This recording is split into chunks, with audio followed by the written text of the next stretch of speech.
Session জটগুলো আছে সেটা নিরসনের জন্য আমরা আজকে দাবিতে নেমেছি। আমাদের যে 6টি দফা, এই দফা বিগত দিনগুলোতেও আমরা দাবিটা আদায় করে এসেছি এবং সেই দাবি আদায়ের জন্য সংগ্রাম করেছি। আমাদের যিনি অধ্যক্ষ মহোদয় আছেন, প্রিন্সিপাল স্যার, ওনার কাছে আমরা গিয়েছিলাম। উনি আমাদেরকে আশ্বস্ত করেছেন যে আমাদের যে কলেজের সমস্যাগুলো সেগুলো উনি নিরসন করার চেষ্টা করবে, আমাদেরকে সেই দাবিগুলো লিখে ওনাদের কাছে দিতে বলেছে।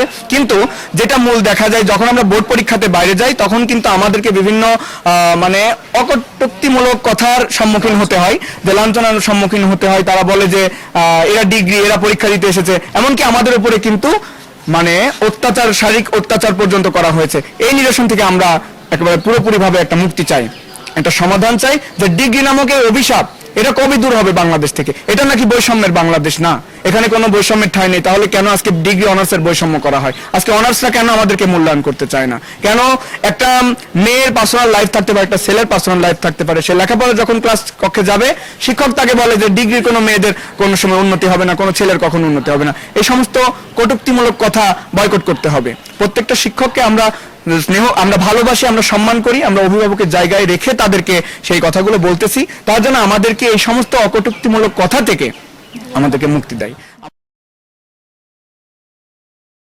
চালু আছে।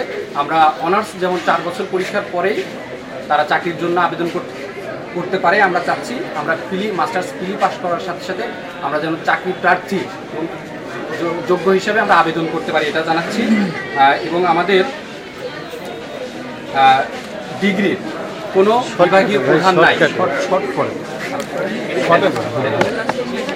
আমাদের ডিগ্রির বিভাগীয় কোনো প্রধান নাই। আমরা চাচ্ছি আমাদের প্রত্যেকটা ডিপার্টমেন্টের জন্য, বিবিএস, বিএসএস, বিএসসি সকল বিভাগের জন্য আমরা যেন ন্যূনতম একজন আমাদের অভিভাবক হিসেবে আমাদের একজন শিক্ষককে পেয়ে থাকি, নির্দিষ্ট কোনো শিক্ষককে পেয়ে থাকি।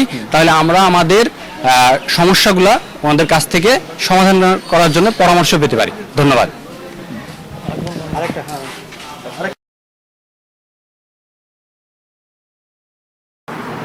আমার কলেজের স্নাতক পাশ করছে বিভিন্ন বর্ষের শিক্ষার্থীরা, বিভিন্ন গ্রুপের শিক্ষার্থীরা আজকে একটি স্মারকলিপি জমা দিল। আমি সেটা ওদের দাবি দেওয়ার সাথে সহমত পোষণ করছি। ওরা আমাদের সন্তান, ওরা যে সেশন জ্যামে পড়ে, আমাদের দেশের অধিকাংশ অভিভাবক আমরা দরিদ্র। সেখানে একটি শিক্ষার্থী যদি তার ডিউ টাইমে বেরোতে না পারে, 3 বছরের কোর্স যদি 3 বছরের ভিতরে শেষ না হয়, তাহলে এটা ওদের জন্য খুব বার্ডেন হয়ে যায়, ওদের বয়স বেড়ে যায়, চাকরি পাওয়া অসুবিধা হয়, বাবা মার জন্য অনেক পেরেশানি হয়।